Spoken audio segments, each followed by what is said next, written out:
Well, hello and welcome to this week's edition of On Deck with Avoya, your weekly travel update. I'm your host, Chris Green, Director of Network Expansion, and thank you so much for your time. We are counting down to our very special 100th episode of On Deck with Avoya, and today marks show number 99. And do we ever have a great one lined up for you today?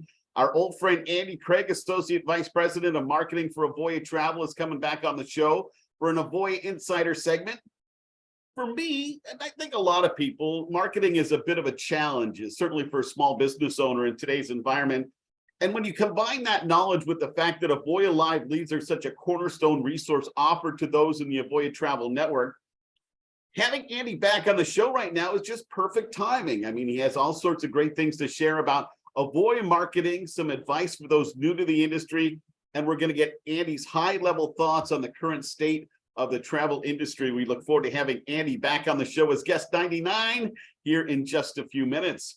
We also have our Eye on the Industry feature today, and some of the stories we're following, including the FAA, as they warn the airline industry in general about just too many close calls at airports across the country.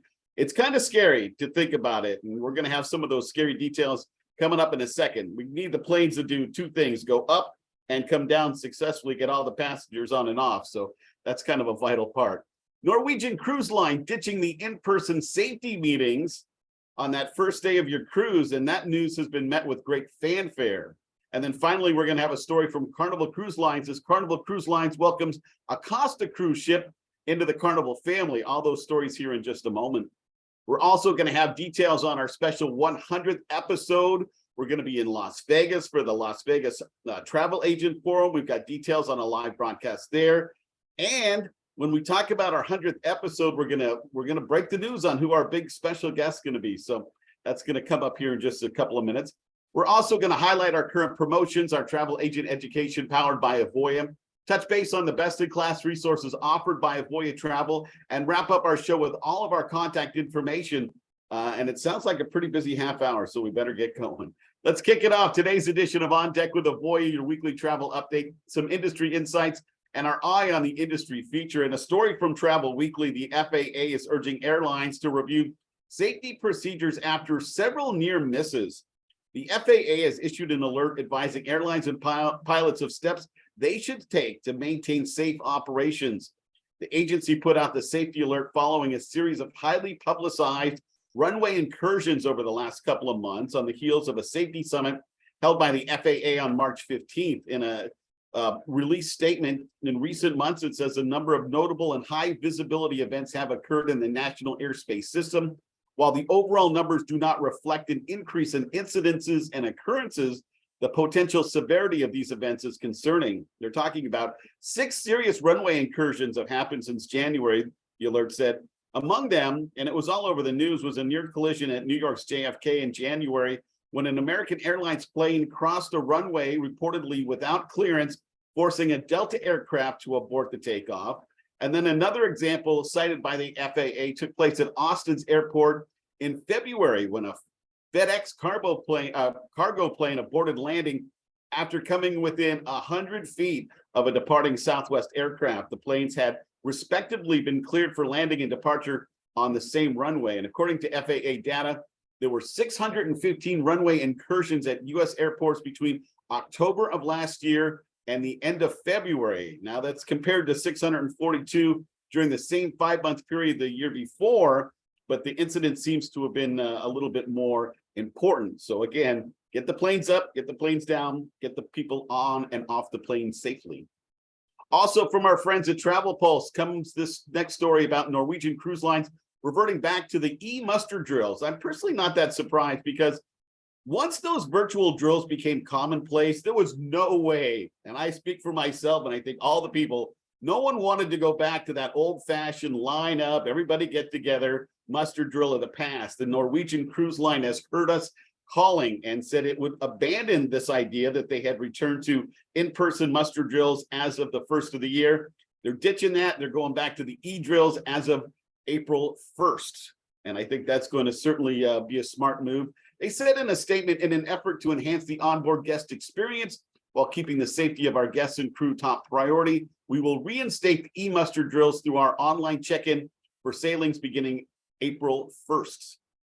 And that's going to go for across their whole Norwegian brands, and Norwegian Cruise Line, Oceania, and Region 7 Seas. And finally, in a story from Travel Weekly, the Costa Venezia has officially joined the Carnival Cruise Line and will be sailing starting soon. It was handed off yesterday. Now, that ship was built for Costa in 2019. It's undergoing renovations to tailor its Italian ambiance for the North American audience ahead of its relaunch on May 29th from Barcelona. The ship has Italian architectural designs in the atrium, and it's modeled after Venice's Piazza San Marco. Its first sailing will be a 15-day transatlantic, and then it's going to be sailing out of New York City starting May 29th. Now, that ship's move is in line with another Costa ship joining the Carnival fleet. That one will be out of Long Beach, California, the spring of 2024. Just another sign of the growth of the cruise industry here in the United States, and I think more capacity out of New York and California are certainly a good thing. All right, time for our weekly question and answer segment as we count down to episode number 100 of On Deck with Avoya. And we wanted to make sure we had some high quality guests along the way. Guests like Tanya Springer last week from Atlas Ocean Voyages, Charlie from Clea, our great friend, and some of the cream of the crop from right here within the Avoya Travel talent pool. Like today's returning guest, we've had wonderful engagement both times that Andy Craig, Associate Vice President of Marketing, has been on the show. And personally, as a former business owner in the Avoya network, I know how vital a role Andy and his team play in the overall success of Avoya Travel. So why wouldn't we have him back as guest number 99? Please help me welcome, for his third spin in the hot seat, Andy Craig, Associate Vice President of Marketing for Avoya Travel. Andy, great to have you back on Deck with Avoya. Thanks, Chris. Excited to be here. Appreciate your time. Absolutely. Appreciate yours as well. Andy, again, since we're always, striving to reach a new audience with our program, I was hoping you could catch us up on your personal history in the travel industry and your journey to becoming the Associate Vice President of Marketing for Avoya Travel. So I'm very fortunate enough to be able to travel as a young kid. And my grandma actually worked in the groups department in Norwegian. And I might not have shared this story in the past before, but we were able to cruise as young kids quite often with her working for Norwegian Cruise Line. So grew up cruising. So as I had an opportunity to start to find my first job out of college, I stumbled upon Avoya Travel here in the local San Diego area, and was able to join the organization as a marketing assistant. I've kind of held different roles inside that marketing organization on the email side of things, as well as paid media, content, etc. So I've worked my way up inside the organization. So I have a pretty extensive background on the traveler demand side of things. In terms of where I am today, I really am working on the more strategic vision of what our marketing organization is looking to execute and really build a team. So I have an incredible team around me that supports the day-to-day operations with everything from paid emails to email marketing, social media, etc., all with the intention of driving high-quality traffic to the avoyatravel.com website, where we can then in turn those highly valuable prospects into leads for the independent network. And it seems to be working pretty smoothly because, wow, what a year so far for leisure travel, right? I mean, as we fast approach the end of Q1, Andy, give me your perspective on 2023 so far and looking forward. What are your thoughts as you project kind of looking out the rest of this year? We're in a really good spot. Demand continues, to be at a really high pace, especially as we close out March. Our historical wave season, we haven't necessarily seen that kind of downturn towards the end of March. So things remain really at a really strong pace. There's just a ton of competition in the marketplace, though. So we've really had to be strategic in terms of how we're capturing someone's attention, in terms of looking at the quality of traffic that we're driving to the site. So finding new users and turning them into leads. And from a booking perspective, the Caribbean continues to do extremely well, especially those short sailings. People are traveling. People are booking sailings that are traveling within a week for those short sailings. So a lot of things out of Florida and a lot of things out of LA. We still continue to see tremendous growth on that side of the business. Also Alaska. Alaska essentially was closed down for what? I think it was over 2 seasons. So Alaska, there's a ton of pent-up demand there. So really excited to see a full season of Alaska coming back to fruition and supporting the incredible market up there. And then kind of pivoting over to the resort side. The resort side of the business for Avoya continues to be a focal point, and there's lots of demand that we haven't historically seen for Avoya on the resort side of the business. And then also too, we've really dipped our toes and started new partnerships over the last couple years with brands like Atlas Ocean Voyages and Virgin Voyages that weren't brands that we focused on or were even brands pre-COVID. So we've seen a ton of demand and growth in those new brands that are offering something unique to their guests. So we're really excited about the outlook for travel, especially on new brands that are bringing new hardware into the space as well. Wow, really some exciting things going on. Andy, from a bigger perspective, what are some of the key things that you and your team are working on in marketing that will allow the members of the Avoya Travel Network to continue to find such high levels of success? The biggest thing for us in Q1 was stepping back to the roots and really understanding, what makes us different, and then going to market with a new campaign to really highlight the independent travel advisors in the Avoya network. So we know how valuable each independent advisor is. We need to do a better job of telling that story. So in Q1, we worked with a partner to create new video assets that we hadn't historically done before. We went to market in middle of February in some new channels such as connected TV, as well as podcasts with this new brand campaign. Ultimately, what it means for the Avoya network is, we're tapping into new audiences, but also we're moving the travel agent to the forefront of that creative to really tell our combined story. We're leveraging the creative to show how we're unique and what it means to work with an Avoya agent. We have both, short 30-second, commercials now running on connected TV, but also some longer, 2 and 3 minute explainer videos to really show what it means to work with a travel agent and really highlight the value that they bring. So really excited about, the direction we're going and what makes Avoya and the Avoya Travel Network unique in the marketplace. Andy, just a thought on that of just what you said. Do you see long-term the travel advisor staying in that elevated light? I mean, this is something I think everybody experienced because of the downturn of COVID. We knew it prior at Avoya Travel, but do you think from a consciousness of the client, this is something that's going to continue moving forward? We do, and our model definitely sets us up for success with that. So we're continuing to double down on the independent advisors in the Avoya network and really highlight the value that they're bringing to the table, but also too, our net promoter scores are at an all-time high right now. So we're seeing that from a customer data perspective as well. So after they make a booking with us and after they travel, they're ranking essentially how likely they would promote working with an independent advisor in the Avoya network, and that's at an all-time high for us. So we're also seeing it in the data. And the numbers don't lie. We always love to say that. Talk to me, Andy, about some of the things that drive good marketing in 2023. And what are some of the ways that Avoya Travel's marketing resources really help them stand out in a crowded field? The biggest thing for us is, how do we do personalized marketing? We can't just send out an email to tons of different clients at one time. We need to figure out ways to do that in a personalized manner, whether that's using some of the technology and capability on our side to do that on the independent agency's behalf, or providing them the resources for them to go ahead and send out an email one-to-one with the customer, kind of personalized to what they're looking for. The marketing needs to be engaging, it needs to break through the clutter. They're getting hundreds of different emails from different, travel companies, especially when I'm just talking about email. Email is really disrupting their day. So how do we stand out in that email inbox and being creative and making a strong call to action? That's why we're really kind of stepping into the Avoya brand and stepping back up kind of if I'm using a sales term, but stepping further up the funnel to really, tell our story as we move them along from someone that's just aware of Avoya, but into ultimately a prospect.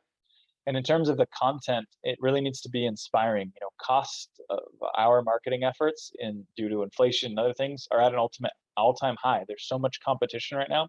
So how do we get creative from a content perspective to kind of keep those costs down? Because we can't just continue to go out and spend money in the marketplace to find new travelers. So how do we engage the travelers that we've already worked with from a content perspective and then keep them engaged with the Avoya brand and the independent agencies as their own brand? And really stand out. So providing tools in our marketing resource center that we built over the last couple of years that has assets anywhere from co-branded flyers to personalized emails to social assets to our incredible Magellan Award-winning e-magazine that we're providing on a quarterly basis that has 100+ pages of incredible content now that they're able to send out to their clients on a personalized basis. So just continuing to provide lots of different opportunities for every phase of that customer journey, whether there's someone's ready to book and they need the best offer, there's emails for that, Or if someone's just returning from a trip and they're looking for their next inspiring destination, there's an e-magazine with hundreds of different pages of content for that as well. As a follow-up to that, Andy, and it must be rewarding when it happens, but you must hear from the Avoya Network, members of the Avoya Network, our affiliates, the feedback and the excitement that they have when all of the dots kind of get connected and they do connect at a higher level with a client, and it really helps move their business forward. Definitely. We're 100% committed to allocating more resources for independent agencies to grow their own business. And that's really why I think our model sets us up for success. It's not a one size fits all model. We have independent agencies that are claiming 100% live leads. We have some that are just working on their own personal business. And by providing the tools and resources to them, they can really figure out what works best for their situation. And as we move forward, we're 100% dedicated to providing these educational opportunities for independent agencies. This past fall, Chris, when we were on Celebrity Beyond together, we ran some workshops for the independent agencies in the Avoya network, and the record turnout for those, looking to grow their own social media business and send their, own emails out to their clients. So we really want to dedicate more resource, and we will as we move to 2023 and beyond. Continuing to build up the marketing teams internally to be able to support the needs of the independent network for their own marketing needs. So I'm just going to ask this kind of point blank, Andy, and then give some thought behind it. But is marketing still hard to do on your own? Because I've been on record in the past, in our past conversations, talking about how when I was an agency owner, marketing was a little bit of my personal black hole. I mean, I struggled as a small business owner, just driving the right kind of traffic to my business and finding Avoya Travel and understanding the process of the Avoya Live Leads, to me, was like finding this secret gold mine. And so for me, I just found it very powerful and empowering to allow Avoya Travel to help take the reins of my marketing efforts and kind of guide me in the right direction. Definitely. And that's why we, find experts in their field and work with them, whether we're outsourcing that or doing that internally. Each person has a different skill set on our team that really complements the broader picture. So yes, it's extremely hard, especially when you kind of look at how many brands you also have to work with from a supplier side of things. So it's totally different when we're looking to market, a Carnival or a Royal Caribbean cruise versus an Atlas Ocean Voyages or a Silver Sea Expedition cruise. So having, someone do that kind of on your behalf kind of takes the frustration away from that, and allows you to focus on what you do best, which is relationship building and the sales side of things. Marketing and sales are very different. So, kind of breaking those silos down and letting someone, and from an expert standpoint, drive traffic and support your needs from a marketing perspective, and then you really build your business around the relationship side of things, I think is a win-win for everyone. Sounds like a win-win. Andy Craig, Associate Vice President of Marketing for Avoya Travel, is our featured Avoya Insider guest. Guest number 99 for On Deck with Avoya. Andy, what would be a piece of advice that you would offer someone who's maybe just at the beginning stages of this journey and thinking of becoming a travel advisor, and is now in this current environment the right time? Definitely to kind of find your niche and specialize. Like I said previously, there's just way too many suppliers. You can't know them all, and we don't expect anyone to know them all. Find the ones that interest you the most. What are you traveling on? What is your close circle of friends traveling on? Where do you think you're going to find wins? Be an expert there. Things are always changing, from protocols to promotions to new itineraries, etc. So really understand a couple different specialties that you want to focus on, and focus there. And I'll throw a second one out. And I was previously mentioning about relationships. Ultimately, this is a relationship business. You're selling a vacation. You should be excited when you're talking to a prospect over the phone. They can hear it in your voice, and it's not difficult to pick up the phone. We always focus on digital efforts over email, etc. But picking up a phone, I think, is a huge opportunity, and a missed opportunity oftentimes of connecting with a prospect. And it doesn't have to be a sales opportunity every single time. Build that relationship, and look at your close group of friends. Everyone is traveling around you. They might not necessarily know that you do this, whether it's a full-time job or on the side. Build those relationships so they understand that you're there, because you never know what sales opportunities might be at your fingertips from a travel perspective. Yeah, sometimes the biggest potential is right under your nose and you don't even realize it. I agree with that. Andy, on a personal note, I remember your first appearance a couple of years ago. We talked about your amazing barbecue game. And then last year we dived into the topic of your new appreciation for some of the finer whiskeys of the world. Now I'm wondering, as you're a guest the third time, are we at the point where you just want to get a nap? Yeah, that couldn't be more accurate. We have a 5-week-old at home now. So I have a 3-year-old daughter that was born January 2020, and then a 5-week-old that was born just last month. So any downtime at this point, definitely looking for a quiet space in the house where I can take a nap. I don't blame you. Andy, as your family grows, and of course, as all of us continue to grow in life, do you find that your interest in the kind of vacations that you think about grows and changes too? And as a follow-up to that, anything exciting on the vacation front coming up, or with a newborn, that's just going to be in the back seat for a while?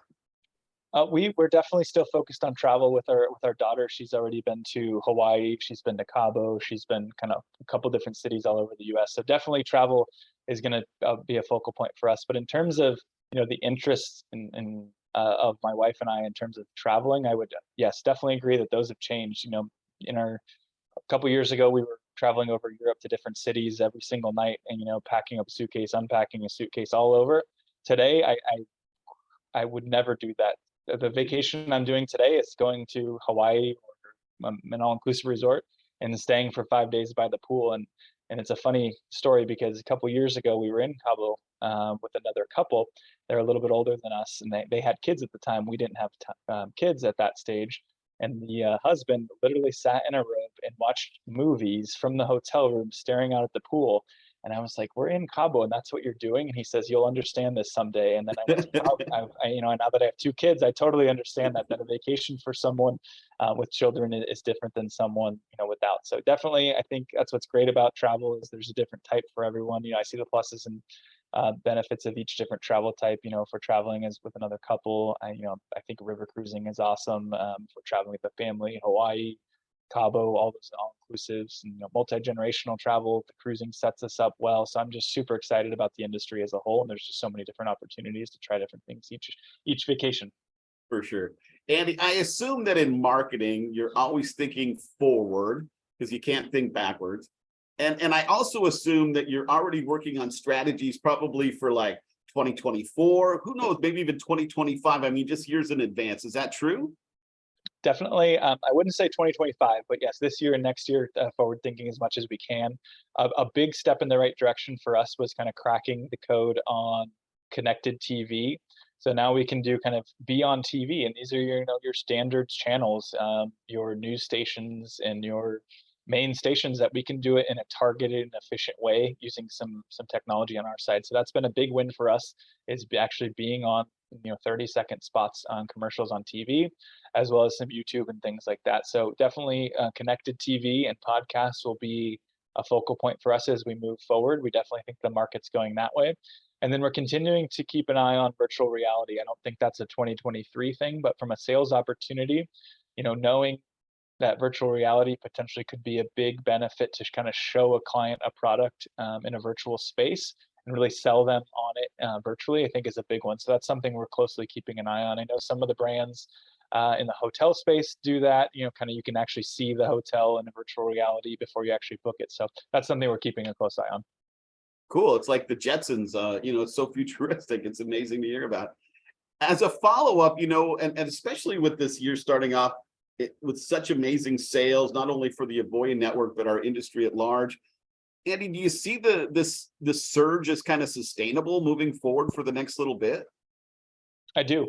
And I think some of the things that, accelerate that is just this whole lifestyle of hybrid and remote work environments. People can essentially travel and work from wherever. And when we went to Hawaii, there was multiple people, that were flying over on the same flights, and they were going to work from Hawaii for a couple of days because they had a full-time remote job. So I think that definitely accelerates just the whole sustainability of travel because there's so many more opportunities to travel just with the flexible lifestyles that people have been accustomed to. Some resort brands and hotel brands are even running campaigns around this idea, and I love that. I think it's a great opportunity to highlight your product and people potentially working on their vacation and during the day and experiencing your destination at night and on the weekend. So I think it's a huge opportunity from that perspective. And then brands just are continuing to innovate and change the game with some new ships. As we were on Celebrity Beyond this fall, that was an incredible ship with lots of new bells and whistles that I think are going to continue to have people eager to experience new products and ultimately the brands are going to have to figure out a way to put bodies in those beds, so pricing remains extremely competitive in the cruising space as well. So yes, I 100% think that this is sustainable in the future. And brands are being smart. The older hardware, they are transitioning that out and focusing on the new builds and the new brands that, or sorry, the new ships that they're bringing into the marketplace, and phasing out the old ones that weren't driving that customer satisfaction. So I do definitely think it's sustainable. Andy, as we get ready to wrap up today, any last thoughts that you might want to pass along to the travel advisor community at large that might be watching us today? The biggest one that always comes back to me for Avoya is just our model and how it is set up for success. We win when the network wins. So we'll continue every single day to innovate and find ways to help the network close more sales, because as they close more sales, then Avoya wins as a whole. So I think just the biggest thing for me is just our model and how successful it sets us up for the long term. Fantastic. Hey, real quick, I'm just going to answer the question that came in, Andy, but for sure, there's always a replay, because we upload this on both YouTube and on Facebook at the Avoya Travel Network. So if you just caught part of our conversation with Andy, you certainly can catch the whole thing. It'll be up available here in just a couple of seconds. Andy, we asked you this 2 years ago, the first time, last year. It's the third time. We always end our conversations with this basic question. And we know it's a softball one, but are you optimistic still about the future of leisure travel, and any final thoughts on why? I am definitely. I think the biggest thing is just how resilient our industry is. We've seen over the last, now I guess we can say 3 years now. I think March 20th definitely is 3 years since it all started. But just how resilient our industry is, just with the new products, the new resorts that are coming out. There's going to continue to be opportunities for people to travel. I think it's just nothing but strong signs ahead for us in terms of what we're seeing from a consumer demand perspective. Customers continue to make cuts where they need to, but travel isn't one of them. So I'm really excited about the offerings that these brands are coming to the table with to meet the changing consumer demands, and they're continuing to innovate at their individual brand level. So really, really optimistic about the future of travel. Andy Craig, everyone, Associate Vice President of Marketing for Avoya Travel. Andy, always a pleasure, and we always appreciate your great insights. Appreciate it, Chris. Thanks. Good to see you. You as well, my friend. Next week, we're going to be off on our normal Thursday, because we want to build the anticipation for, the big 100th episode. But we will be sneaking in for a Sunday Fun Day episode on Sunday, April 2nd. We're going to pop on right at 4:00 p.m. Pacific. That's going to be in the evening. So a Sunday evening special live episode from Las Vegas's Travel Agent Forum. We're back at the Paris Hotel, just as the trade show floor is opening that day. So we're going to hopefully source a fantastic guest and give you some insights, but we'll certainly be checking in from Las Vegas at the Travel Agent Forum coming up as our next episode. Not of On Deck with Avoya, but of just a special episode. We'll be popping on our social media channels with that. So be on the lookout for us that weekend, Sunday, April 2nd. Speaking of our big episode, 100 episodes of On Deck with Avoya, there he is, our co-CEO, Jeff Anderson, as we unveil who our special guest is going to be. We're really excited about this. It's going to happen on Tuesday. Hello. We've only been doing this for 2 years now. Thursday, April 6th, 11:15, our normal time, 2:15 Eastern, the 100th episode of On Deck with Avoya, your weekly travel update. Jeff has some amazing insights that he's going to share. We taped this a couple weeks back at our Innovation Center in California. I think you'd be blown away with this conversation. The outlook on both the near and long term of the industry and Avoya Travel. We talk about the Anderson family legacy in our industry, the future of the Avoya Travel brand, how it impacts those in the Avoya Travel network. It was a real honor to sit down with Jeff for this exclusive Q&A. So again, be on the lookout for all the invites, and make sure you join us on our social media channels for that special event coming up. 100th episode of On Deck with Avoya on Thursday, April 6th. All right, so we just found out a second ago, well, I guess it says last chance, but guess what? I'm going to unveil that we're going to roll this out another month too. So sorry to my friends in trade marketing for jumping the gun on that. But we would have just had 1 week left, but we're going to roll this into April as well. So if you're an experienced high-end travel advisor and you did over $100,000 in gross sales last year, reach out to us. My team can get you qualified. We can waive our normal affiliation fee. We also continue with our fantastic promotion for our friends in the military community, veterans, those that are currently serving and their spouses. taking $100 off the affiliation fee for that as well. Reach out to us again. My team will be more than happy to get you qualified.